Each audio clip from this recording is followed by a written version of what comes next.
Hi folks, I hope all of you are doing well. In this lecture I'm going to be talking to you about the proper use of apostrophes and colons. Now I realized right off the top that this is, again, like our other lecture on grammar, not the most exciting subject matter, but as I said before, the reason I'm going through these issues with you is I've seen, students struggle with these areas of grammar, so I want to do what I can to help you address these problems. But as I've said before, I don't expect these lectures to sort of magically cure your sort of grammar problems in these areas. So, certainly look this information over. Watch the video, pay attention to it, but if you don't understand something, contact me. That's what I'm here for. I'm here to help all of you hopefully get better as writers. So, to start then, let me begin by giving you the reasons why people would use an apostrophe.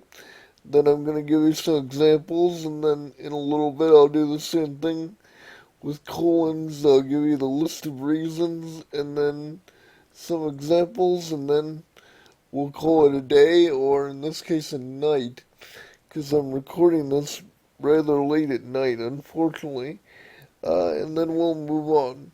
So, reason number one to use an apostrophe, to show the possessiveness of nouns. Now, I'll tell you right off the bat that there are multiple dimensions to this reason why we use it. I'm going to go over those with you, but just be aware that, if you're actually taking notes on this lecture, that area in particular is going to have a lot to fill in. So give yourself some room and some time.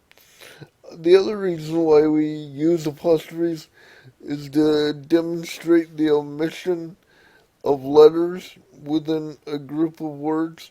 Uh, One of those reasons you'll know right off the top when I show the example and say, that makes sense. I've been doing that since grade school. The other might be a little bit of a surprise to you, but I want to go over it anyway. And then finally, we use apostrophes to indicate the plural of individual letters. Again, indicate the plural of individual letters. There are some wrinkles to that, but again, I'll go over those with you shortly.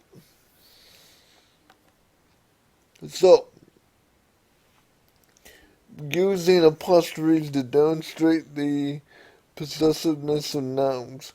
Sometimes it can be very hard for writers and sometimes computers to tell when to just use the plural form of a noun and when to use the possessive form of a noun. And one of the ways, one of the tricks, if you will, that you can tell that you should use the possessive form, and in many cases that will mean putting the apostrophe S at the end, is if you could convert that possessive noun into an of the statement, then you know that you're right to use the possessive form. For instance, the statement that I have here for you, the hat of the boy, can be just as easily converted into the boy's hat. Again, in this case, the apostrophe S is demonstrating his possession of that hat or hats. I notice now a little bit of a flub on my end. In one part of the equation, there's one hat, the other, there's multiple. My bad. I apologize. But moving on. Another little wrinkle. If the noun is plural and ends in S, just put an apostrophe at the end of the noun, but do not add another S.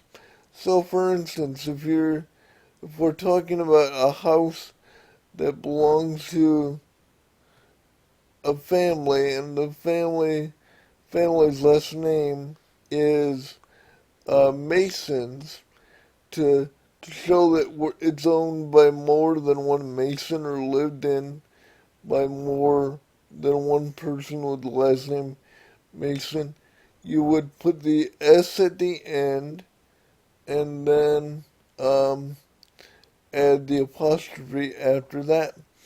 However, if the noun is plural and does not end in S, which is kind of rare if you think about it, then you do need to add the apostrophe S. The classic example of this would be the plural form of child, which of course is children, uh, because that plural noun does not already end in S. Then when you make it possessive, at that point you do need to add the apostrophe S. Okay, some more instances. These are a little less common, but I still think worth noting. Uh, for compound words like mother-in-law, father-in-law, sister-in-law, anything like that that would be a hyphenated or compound noun, notice that we add the apostrophe S at the end of that. If it's a joint possession situation, um, in this case we're saying that the house is owned or possessed by two people, Anne and Tom. I almost said Tom and Stephanie, by the way, because my current neighbors are named Tom and Stephanie. Good people. I'm rambling there though, so I'll move on. But anyway, if it's a joint possession of a single object, two or more people owns the same thing, then we list them, however many there are, in this case two, and then notice that we put the apostrophe S after the last noun in that sequence. So in this case, Tom. We don't go Anne's and Tom's house. It's just Anne and Tom's house. That is the grammatically correct way of handling that. And then if similar to what we said before, if it's a proper noun as well that ends in S, then you just put an apostrophe after that S to demonstrate possession of the object or idea. In this case, we're showing that James owns a car. It's just one James, one car, but again, we add the apostrophe after the S at the end of his name. To demonstrate the omission of letters. Now, pretty much all of us that have gone through grade school are familiar with the concept of a contraction. It's used to condense and combine two words into one. Generally not acceptable, by the way, in academic essays, unless they're part of a quote, but that's just a sidebar. But of course, we all know do not can become don't with an apostrophe, will not becomes won't, cannot becomes can't. We're all familiar with that. The other usage, though, that I wanted to make sure that you're aware of is what you could call the literary use of an apostrophe to omit letters. So, if you're writing, say, a creative piece, whether fiction or poetry, and you want it to spell a word phonetically, meaning how it might sound more when we actually say it versus the proper spelling, then you could use the apostrophe to omit whatever letters you think would be necessary. For instance, many people, when we're talking with friends or neighbors and say, for instance, I'm probably going to go to church this weekend. Most of us, instead of actually saying probably, would just say probably going to go to church this weekend. So that's the, if you will, phonetic or sound-based spelling of that word. And sometimes to achieve a dialect, instead of just saying before, you could just say for and use the apostrophe to omit the B part. Now again, this usage, as far as in your papers, the ones that you write for this class, because you're writing essays, right? I wouldn't want you to use the literary use of the apostrophe unless it was part of a quote. Now, later on in your academic careers, if you take a creative writing course, then this usage could be perfectly acceptable. But for normal essays and more formal writing, again, you would probably want to avoid that usage, but I wanted to make sure that you were aware of it nonetheless. Alright, the plural of single letters. The trick to this, I'll tell you right off the bat, is that we use the apostrophe to demonstrate the plural of individual letters if the letters do not stand for anything outside themselves. So, for instance, if they don't function as part of an abbreviation, then you would do the apostrophe S to show the plural form. And that is, in fact, the usage that we have in the first example. Jenny got 2 A's and 3 B's on her report card. Um, Again, we're just talking about the letter grade A and the letter grade B. They don't really represent or stand for anything outside themselves.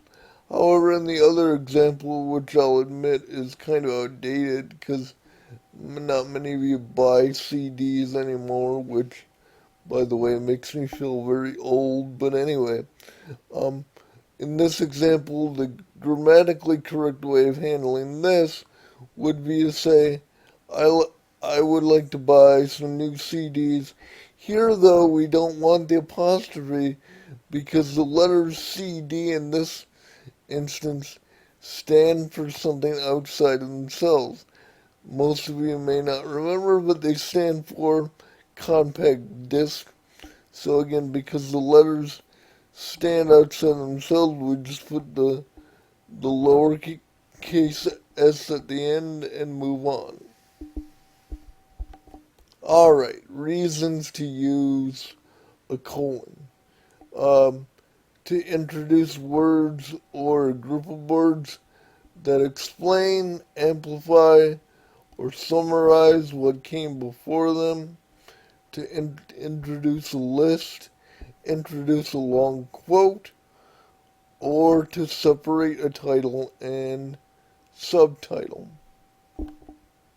Okay, so here are some examples of how colons can be used to amplify, explain, or summarize what came before them. Now, the first example, in my mind, is more of a demonstration of amplification.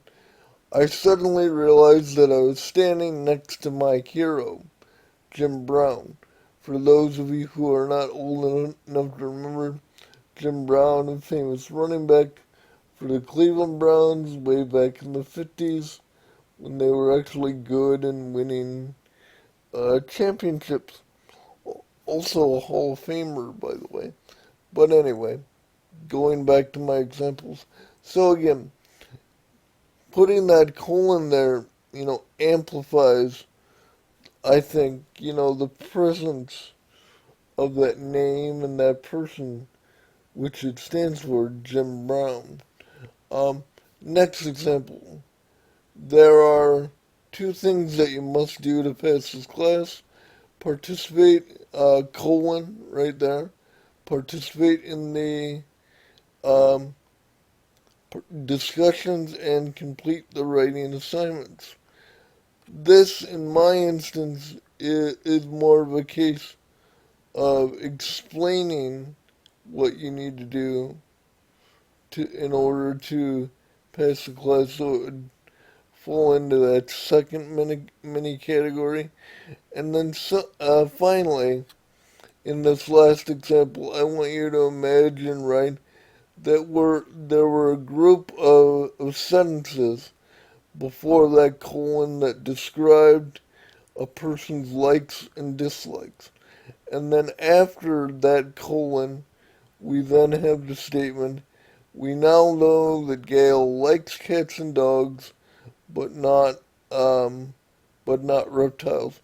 This final example, I think, and hopefully you guys and ladies would agree, falls into the category more of summarizing, um, what had come before the colon. Okay? So, moving on. Um, we can use colons to introduce a list. Um, here, first example, bring these items with you to the test. A pen or a pencil, pen, and notebook. Again, we're offsetting the list from the rest of the sentence with that colon.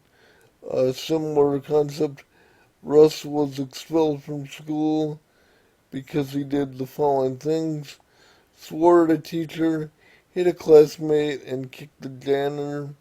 Sounds to me like Russ has some anger issues. But anyway, just poking fun. As far as I know, Russ is not a real person, or at least not the one that I've listed here. But if I've offended anyone named Russ, I'm sorry. Wasn't my intention. But again, we're using the colon to offset that list from the rest of the sentence.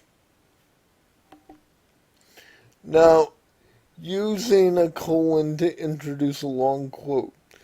It used to be sort of a hard and fast rule that whenever you had a longer quote, and there are different ways of thinking about a long quote. We've already talked when we went over MLA citation that for something to be a block quote, it is um, more than 4 lines on the page or more than 3 lines, excuse me, on the page when you type it out. But just broadly speaking, it used to be that whenever you would introduce a long quote, you would do that with a colon. Now, though, that standard, I want you to be aware, is changing somewhat. Now, if you introduce a long quote and the last word before that long quote is a verb, as it is in this example here with the verb wrote, then it is also grammatically correct to put a comma after that verb and then simply go right into the quote. So again, our understanding of when we use a colon in this example has changed a bit, but that is still a possibility nonetheless. Okay, and then finally, I think this is the last example, believe it or not. Um, we can use a colon to separate a title from a subtitle. Now, when you think about title and subtitle, the main title is always going to go to the left of the colon, and then the subtitle is always going to go to the right of the colon.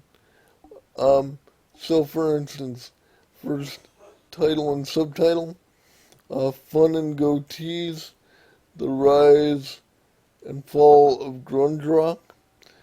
I want to point out real quick that when you're using the title and subtitle format, the rules are kind of the same for both, and what I mean is that you're always going to capitalize, at least when following the MLA guidelines, the first and last word of a title and subtitle. And then in between, it's always a question of does the word in the middle of those, beginning and end words, do those words carry much meaning in and of themselves? So, for instance, in the first title, notice that neither the ands are capitalized, and then in the subtitle, the preposition of is also not capitalized.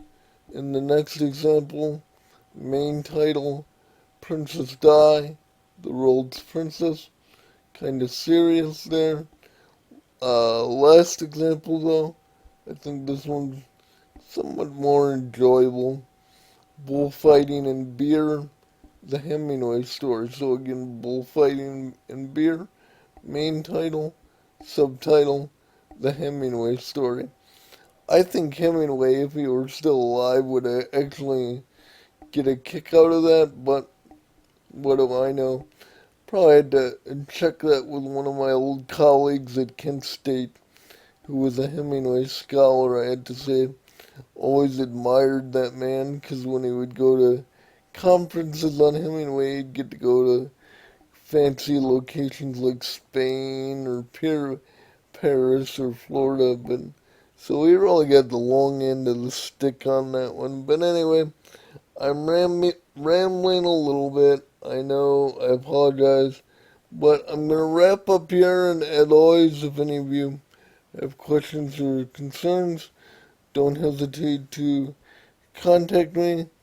I'm here to help. And until the next lecture, take care, folks. Have a great night. Bye. And ignore me while I back out of this stuff. Hopefully. Where'd it go? Oh, there we are. Sorry about that, folks. See, this is what happens when you work too late at night. Anyway, take care, folks. Bye.